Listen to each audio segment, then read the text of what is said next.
templo do deus Apolo, na cidade de Delfos, na Grécia, no século IV a.C. Tornada evidente pelo filósofo Sócrates, que viveu entre 469 e 399 a.C., já nos orientava acerca da necessidade de cada um se conhecer, ou seja, da importância de aprofundar no conhecimento de si mesmo. Foi Querofonte, amigo de Sócrates, que em uma visita ao oráculo de Delfos, perguntou a Pitonisa, que era sacerdotisa, que recebia a mensagem dos deuses e transmitia aos mortais. Perguntou se havia no mundo alguém mais sábio do que Sócrates. A resposta do oráculo foi que não havia ninguém mais sábio que Sócrates. Sócrates não compreendia como o oráculo o julgava detentor do conhecimento, pois que ele próprio considerava-se uma pessoa comum, assim não merecedor daquele título que lhe atribuía o oráculo. Então, dedicou a sua vida a contestar o oráculo, tendo proferido a famosa frase "só sei que nada sei", que podemos dizer sintetiza a motivação de sua busca.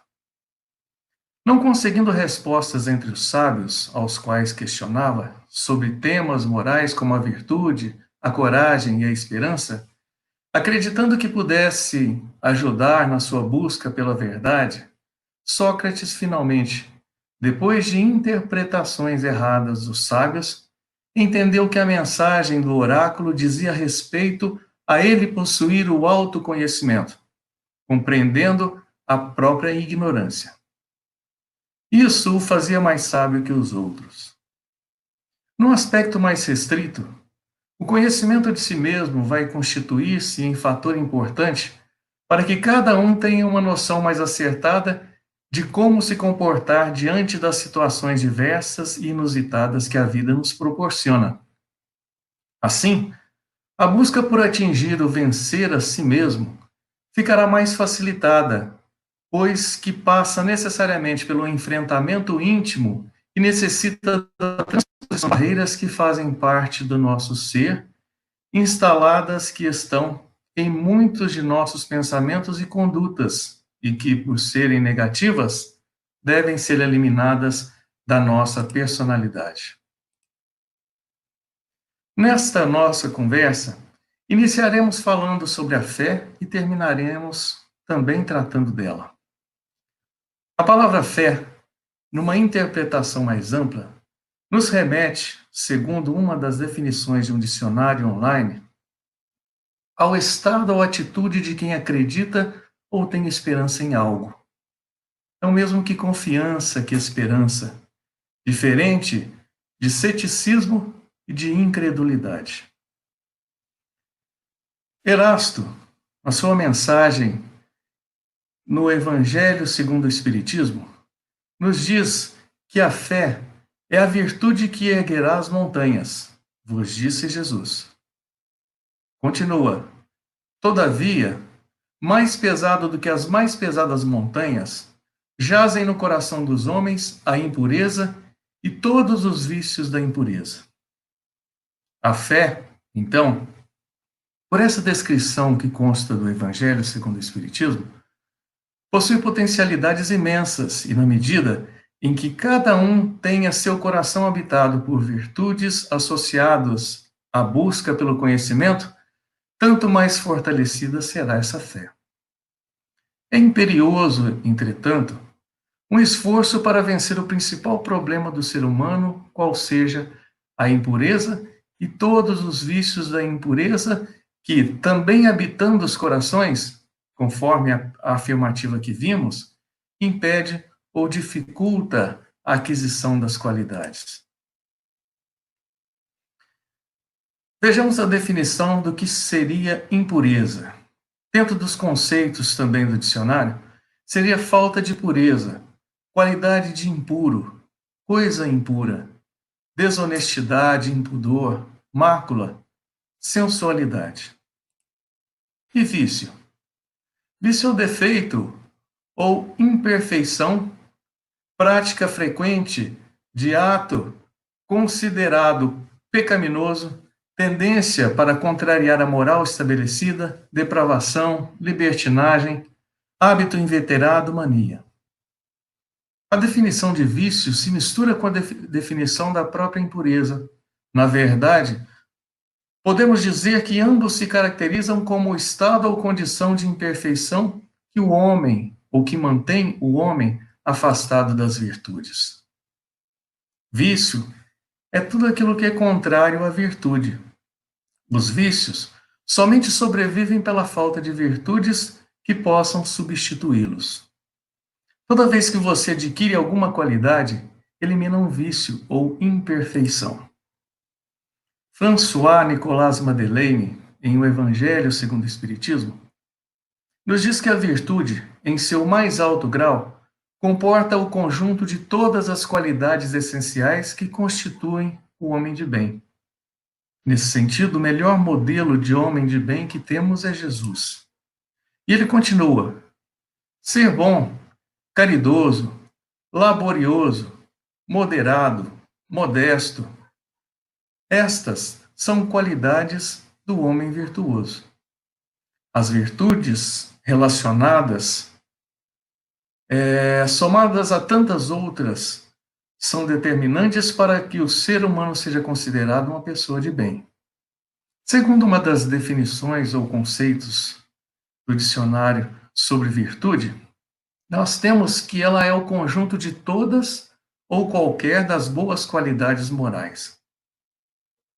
Qualidades que fazem o homem melhor para si e para os outros, não somente em termos de se tornar ponto referencial de conteúdo moral ou modelo de bagagem de cultura moral, mas no amplo sentido de tornar-se exemplo de prática de conduta moral. Deve, portanto, sacrificar-se pela própria transformação. O sacrifício, na antiguidade, era uma espécie de oferenda, que representava a troca com os deuses ou agradecimento a eles, objetivando favores, por exemplo, manutenção do poder, a concessão de alimentos e outros favores. Para uns, o desejo de sacrificar representava a devoção a Deus, servindo de teste para verificar se o homem colocava Deus em primeiro lugar. Houve época em que se fazia o sacrifício dos primogênitos de animais, passando em seguida a imolação de seres humanos. A questão 669 do Livro dos Espíritos consta que o homem não compreendia Deus como sendo a fonte da bondade. Assim, os homens se entregavam aos instintos animais, por isso eram geralmente cruéis, pois o senso moral ainda não se encontrava desenvolvido.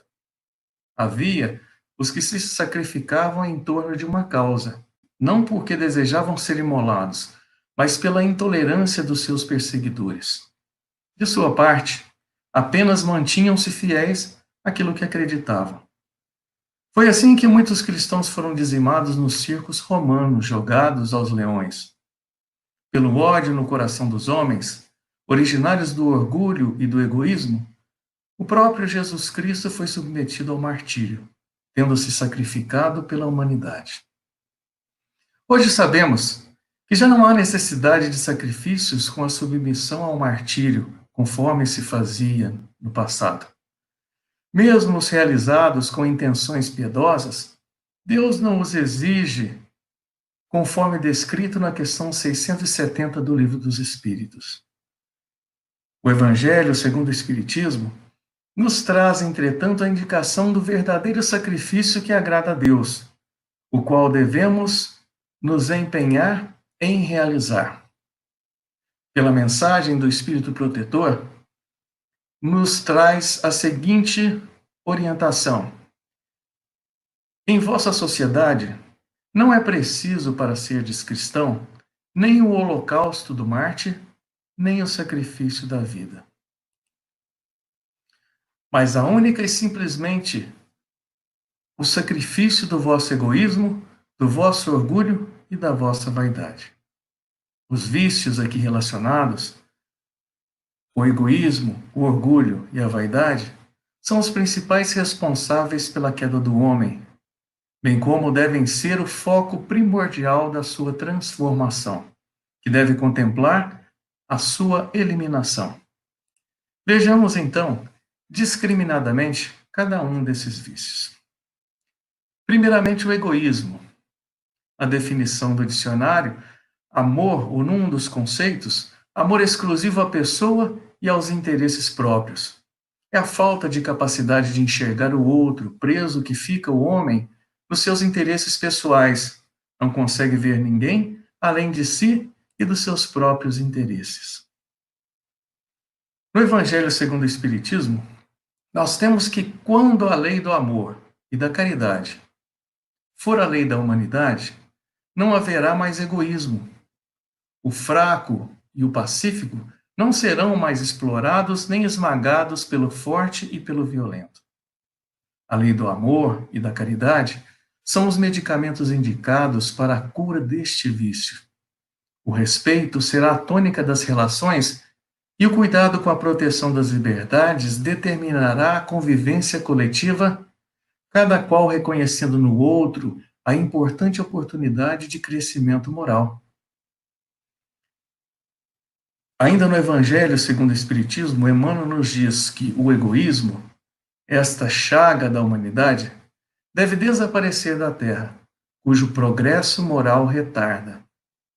Ou seja, a eliminação do egoísmo acelerará o progresso ou o processo de evolução moral através da caridade. E ele continua: que cada um, pois, coloque todos os seus cuidados para o combater em si, porque esse monstro devorador de todas as inteligências, esse filho do orgulho, é a fonte de todas as misérias do mundo. A conduta destinada a combater o egoísmo não está exterior, mas dentro de cada um. Leon Denis, num trecho do livro Joana d'Arc Médio, nos lembra: Deus não atua em nós e conosco senão mediante o nosso livre concurso. Quando, com sua lei, coincidem nossos atos e vontades, a obra que executamos se tornará fecunda e seus efeitos repercutirão em todo o nosso destino. Nós devemos ver intimamente e nos propormos a, reconhecendo as nossas imperfeições, eliminá-las tanto quanto for necessário e possível. Buscar nas pequenas vitórias, ir adquirindo progresso em termos de crescimento moral.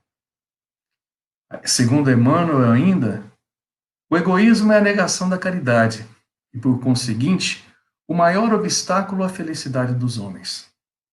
Quando você se encontra por demais absorvido pelos próprios interesses, desejos e problemas, não consegue enxergar e se oferecer para ajudar o outro em seu problema e necessidades. Sozinho, embora alguém possa pensar o contrário, a felicidade jamais será completa. A questão 726 de O Livro dos Espíritos, de forma bem clara, nos apresenta a conduta egoísta e a conduta caridosa em face do sofrimento. Diz ela: quando nos sofrimentos voluntários que padecem não têm em vista senão a si mesmo, é de egoísmo. Quando sofrem pelos outros, é de caridade. Tais são os preceitos do Cristo. Esses preceitos no Cristo podem ser constatados facilmente através da sua fala e, sobretudo, nos seus exemplos de empatia e de total dedicação aos que lhe rogavam auxílio. Agora, o orgulho é o mesmo que soberba ridícula. O orgulhoso se considera melhor que os outros. Ridícula é a sua soberba, porque, ainda que quisesse, não há como construir uma vida promissora em boas obras sem se dedicar ao próximo e, ao mesmo tempo, contar com a colaboração dos outros. A fortuna ajuntada, a posição social de destaque alcançada e mesmo os conhecimentos adquiridos na cátedra por uma pessoa, se empregados apenas em atenção aos seus interesses pessoais, ou interesses pessoais do seu possuidor, não fazem tanto sentido, pois que compartilhados poderiam ter um sentido mais útil, uma finalidade mais útil e mais agradável e confortadora a quem o detém. Utilizados para fomentar o orgulho, acabam perdendo seu valor de utilização como um tesouro no deserto. O orgulhoso desconsidera tudo o que as pessoas fazem em seu benefício, agindo com soberba, inclusive em relação a Deus. Somente valoriza as suas habilidades e acredita que tudo o que conseguiu de riquezas foi fruto exclusivo do seu esforço. Traz-nos o Evangelho segundo o Espiritismo. A humildade é um ato de submissão a Deus, enquanto que o orgulho é uma revolta contra ele.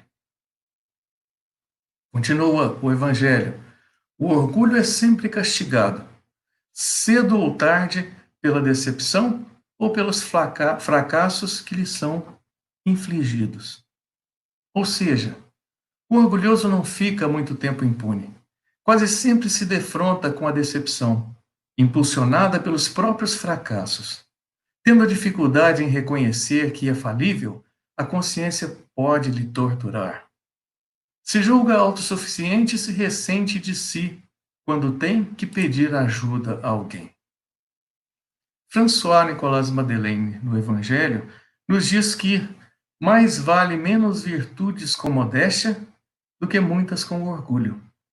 Foi pelo orgulho que as humanidades sucessivas se perderam, e é pela humildade que elas um dia deverão se redimir.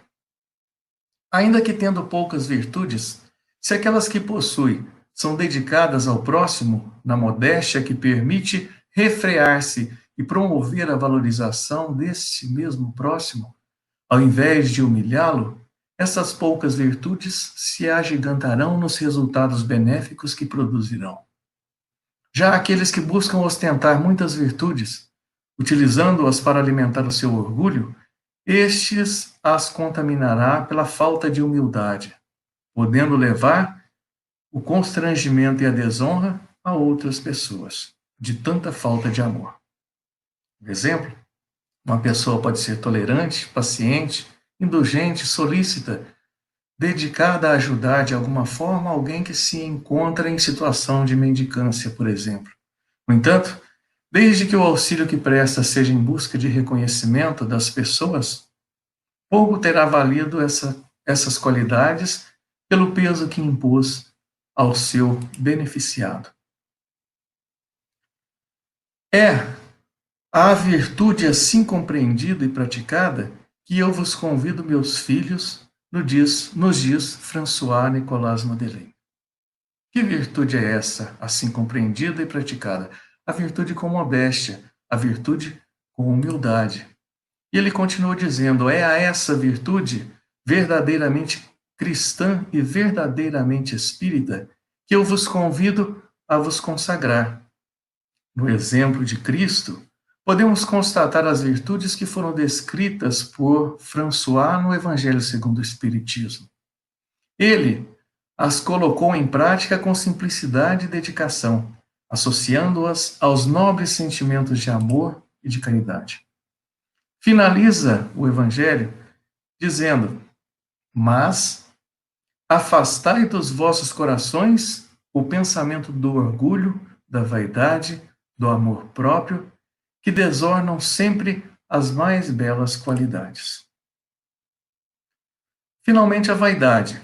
Vaidade é a qualidade do que é vão, inútil, sem solidez nem duração. Vanidade. Fatuidade, ostentação, sentimento de grande valorização que alguém tem em relação a si próprio, vanglória. Futilidade.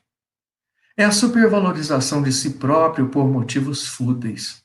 Às vezes, a pessoa pode até ter noção de que não merece todo aquele valor que se dá, até mesmo por estar ciente de que as situações ou coisas das quais se utiliza para se valorizar ou vangloriar são de pouca importância ou utilidade. Porém, no intuito de se destacar, não tem a consciência necessária de abster-se da autopromoção. Quase sempre, ao vangloriar-se, diminui os outros. Questiona-se, então, no Evangelho: qual será, pois, a recompensa daquele que faz pesar seus benefícios sobre o beneficiado? Quantas vezes, ainda que simulando ocultar, deixando, todavia, entrever por entre as mãos a boa ação que se dispõe a fazer, tenta o suposto benfeitor obter o reconhecimento dos que próximos assistem a esta cena. Lembremos o ensinamento de Jesus: não saiba a vossa mão esquerda o que faz a vossa mão direita. Esse suposto benfeitor, como disse Jesus, nenhum benefício terá. Consta do Evangelho segundo o Espiritismo, no capítulo 13, item 3, o seguinte texto, abre aspas: indigna paródia das máximas de Cristo. Se os benfeitores orgulhosos são depreciados entre os homens, que será deles, pois, perto de Deus? Estes também receberam a sua recompensa na terra. Foram vistos e eles estão satisfeitos de terem sido vistos. É tudo o que terão. Fecha aspas. Se buscava o reconhecimento entre os homens, já o teve. Nesse sentido, continua François Nicolas Madeleine dizendo que as lágrimas que seca em proveito da sua vaidade, o suposto benfeitor, em lugar de subirem ao céu, recaíram sobre o coração do aflito e o ulceraram. Sua conduta é tão reprovável que não terá sequer o reconhecimento dos homens, conforme podemos presumir na previsão do Evangelho segundo o Espiritismo, continuando no capítulo 13. Abre aspas. Ó, para este não há nem a recompensa terrestre, porque será privado da doce satisfação de ouvir abençoar seu nome, o que é um primeiro castigo do seu orgulho. O bem que faz é sem proveito para si, uma vez que o censura, porque todo benefício censurado é uma moeda falsa e sem valor. Fecha aspas. Sua ação perdeu o seu valor, uma vez que a colocou na condição de prática reprovável, inclusive entre os homens. A vaidade de certos homens, isso consta lá em Prolegômenos, em O Livro dos Espíritos. A vaidade de certos homens que creem tudo saber e querem tudo explicar à sua maneira, fará nascer opiniões dissidentes. Na pretensa vontade de estar certo e de se sobrepor ao outro em pensamentos e opiniões, objetivando promover-se e diminuir as considerações alheias, o homem fará com que, em maior volume, os conflitos aconteçam, como também possibilitará que cada vez mais opiniões dissidentes sucedam. Continua o Evangelho, mas todos aqueles que tiverem em vista o grande princípio de Jesus se confundirão no mesmo sentimento de amor ao bem e se unirão por um laço fraternal que abrangerá o mundo inteiro. Aqueles que têm como foco os princípios de Cristo estarão ancorados num sentimento único e grandioso que é o do amor. Focados no desejo e vontade pura e sincera de promover o bem comum. Por isso, em qualquer parte do mundo onde se encontrem, encontrarão pessoas ligadas a esse mesmo desejo. Essas pessoas, estando fortalecidas num sentimento que não é apenas seu, mas de muitos e para todos, não se sentirão isoladas e tampouco perdidas em presunções e pensamentos divergentes. Deve o homem, tanto quanto for possível, destinar um tempo para se limpar desses vícios. O que fazer, então, para que ocorra a purificação dos homens, inclusos nessa condição em que nos encontramos de espíritos encarnados? Diz o Evangelho segundo o Espiritismo Que isso acontecerá quando ocorrer a sua transformação moral, diante da seguinte previsão. Questão 182 de O Livro dos Espíritos. A purificação dos espíritos reflete-se na perfeição moral dos seres em que estão encarnados. Repetindo, a purificação dos espíritos reflete-se na perfeição moral dos seres em que estão encarnados. A busca pelo aperfeiçoamento moral é um dos objetivos do homem encarnado, juntamente com o desenvolvimento intelectual. Sobre esses aspectos que promovem a evolução do espírito e que tratam da questão moral, temos as seguintes orientações no Livro dos Espíritos. Questão 605, abre aspas. O espírito, encarnando-se no corpo do homem, traz-lhe o princípio intelectual e moral, que o torna superior aos animais. Fecha aspas. Ainda prosseguindo no Livro dos Espíritos, questão 613, abre aspas, o homem possui sua própria alma ou espírito, centelha divina que lhe dá o senso moral e um valor intelectual que falta aos animais. Fecha aspas. Por fim, também em O Livro dos Espíritos, questão 629, abre aspas, a moral é a regra para se conduzir bem, quer dizer, a distinção entre o bem e o mal. Ela se funda sobre a observação da lei de Deus. O homem se conduz bem quando faz tudo em vista do bem de todos, porque então ele observa a lei de Deus. Fecha aspas. E finaliza Kardec. As paixões animais enfraquecem e o egoísmo cede lugar ao sentimento de fraternidade todas as vezes que o homem ele busca e ele se aperfeiçoa moralmente. No quadro que Jesus deu do julgamento final, há uma ideia dominante, que é a da felicidade que espera o justo e a da infelicidade que é reservada ao mal. Nesse julgamento supremo, quais são os considerandos da sentença? Sobre o que dirige o inquérito? O juiz pergunta se cumpriu esta ou aquela formalidade, observou mais ou menos tal ou tal prática exterior? Não. Nos traz o Evangelho que o juiz não inquire senão uma coisa, a prática da caridade. Esse inquérito não se atém a questões de formalidades processuais ou aspectos materiais destinados a demonstrar poder, capacidade de dominação ou subjugação. A postura ou conduta definitiva e indispensável, e que por isso se lhe exige esse juiz, é a caridade.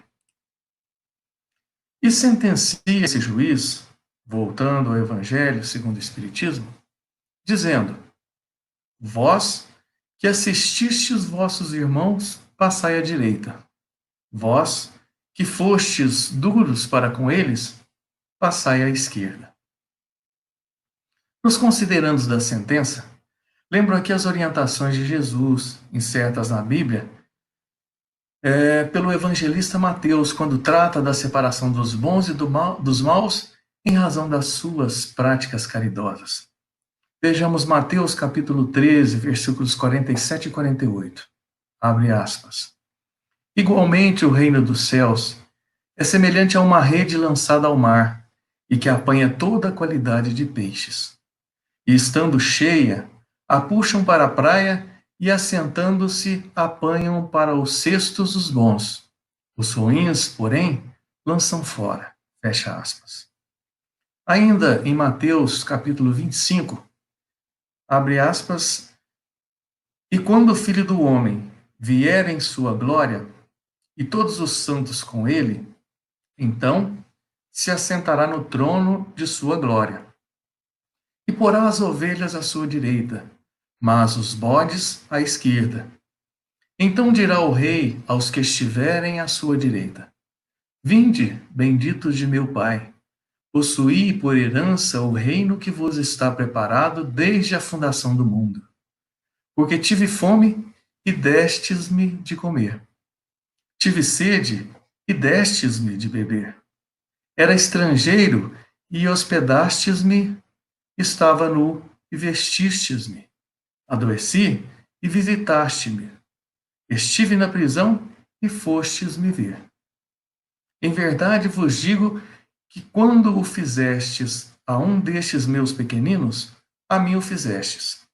Então dirá aos que estiverem à sua esquerda: Apartai de mim, malditos, para o fogo eterno, preparado para o diabo e seus anjos. Em verdade vos digo que, quando a um destes pequeninos não o fizestes, não fizestes a mim.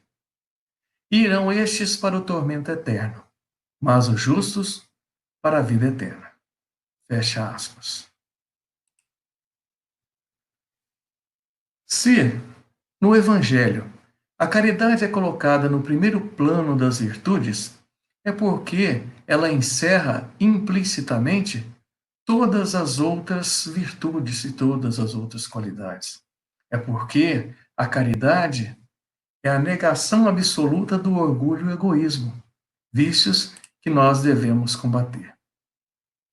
Para vencer a si mesmo, deve haver um desejo e um empenho pessoal em combater os vícios e angariar qualidades benfeitoras. Assim, além daquelas virtudes que constituem a essência da qualidade, qual seja benevolência para com todos, indulgência para com as imperfeições alheias e perdão das ofensas, gostaria de destacar algumas qualidades que também considero importantes e que, de modo algum, encerram em si o rol das virtudes que devemos buscar praticar em nossa vida. São elas: a humildade, saber receber críticas, evitar o melindre, saber resignar-se e ser indulgente, contribuir para a edificação própria e do próximo no bem, com simplicidade, com modéstia, com amor, sem ostentação.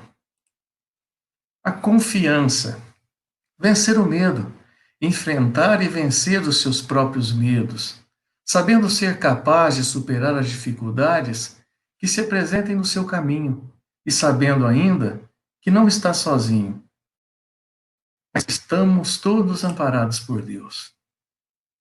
Sabedoria, descobrir o que é mais importante, usar a razão associada aos bons sentimentos, sobretudo o amor, para que consiga tomar as decisões certas, fazer as escolhas corretas, diante das dúvidas que frequentemente surgem no nosso dia a dia, sem perder a sua tranquilidade interior. Perseverança, pequenas vitórias, seguir progredindo, vencendo os desafios com paciência e cautela, passo a passo. Ter consciência de que, mesmo com todo cuidado, não deixará de cometer algum erro. No entanto, ter a capacidade de tornar a luta, perseverando no trabalho, na tentativa de acertar, até atingir os seus objetivos. Vontade. Não estagnar. É o impulso à ação. Manter ativa a força interior que o impele a prosseguir nas tentativas que se fizerem necessárias com dedicação e com confiança. Gentileza, ser receptivo e disponível. Tratar a todos com respeito e cortesia, reconhecer a importância das outras pessoas na sua vida, como também a sua importância em levar até elas apoio e incentivo, com gratidão e amabilidade.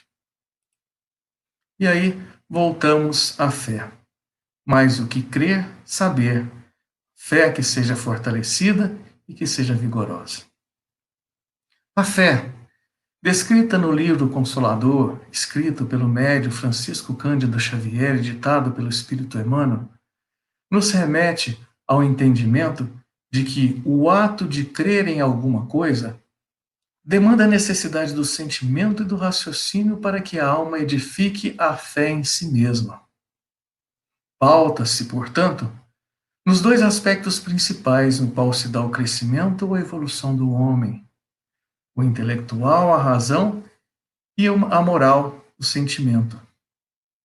Continua Emmanuel dizendo que toda dúvida que se manifeste na alma cheia de boa vontade, ou seja, refere-se à dúvida que se destine a buscar elucidações edificantes, típica daquele que procura com boa vontade alcançar objetivos nobres e de esclarecimento.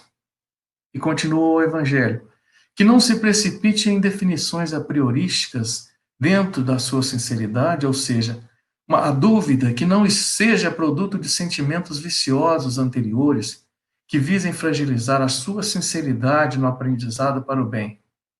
E ainda, uma dúvida que não busca a malícia para contribuir em suas cogitações, ou seja, uma dúvida que não vise, ou como também que não seja motivo ou utilizada como motivo para cogitações maliciosas, então essa dúvida é um elemento benéfico para a alma, na marcha da inteligência e do coração rumo à sublimada fé.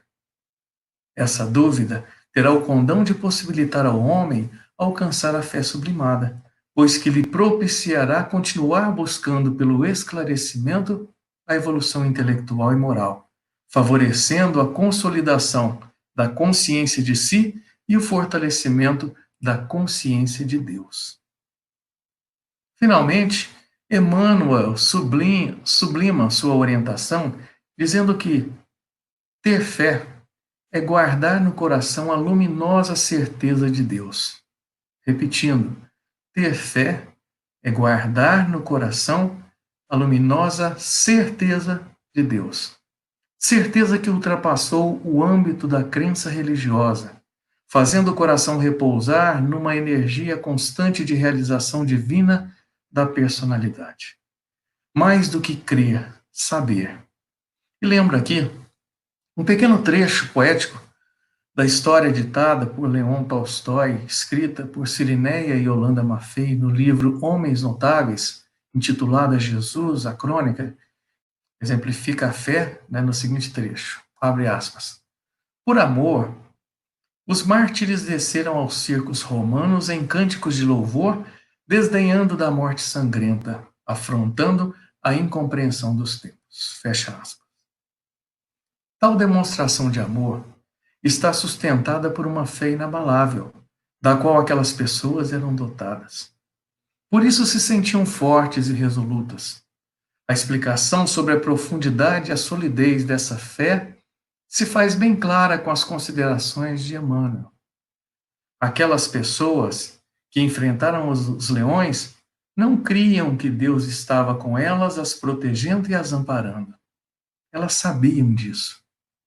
Também nós, buscando nossa purificação, devemos ir eliminando da nossa vida as impurezas e os vícios das impurezas, conforme dito por Erasto, no Evangelho segundo o Espiritismo, na busca pelo nosso aperfeiçoamento moral, sempre fortalecidos pela fé, pois que, como os irmãos do passado e de sempre, devemos saber que Deus, Jesus, nossa Mãe Maria Santíssima estão sempre velando e amparando por todos nós. Façamos então a nossa purificação, a nossa reforma íntima, procurando identificar onde devemos melhorar para conseguirmos as nossas respostas sobre como extirpar o orgulho, o egoísmo e a vaidade da nossa vida.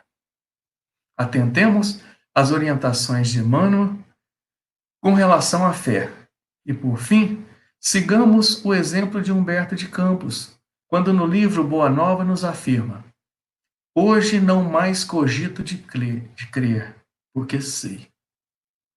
Mais uma vez, os meus agradecimentos a Deus, ao nosso Pai de infinito amor e bondade, ao nosso Mestre Jesus e à nossa Mãe Santíssima, a espiritualidade amiga pelo amparo de sempre em nossas vidas, e também a todos os irmãos em Cristo que participaram comigo desse momento ímpar, rogando ao Pai que continue iluminando e protegendo a todos nós, dando a força e a sabedoria necessária para continuarmos resolutos no caminho do nosso aperfeiçoamento moral e da nossa elevação espiritual. Que assim seja.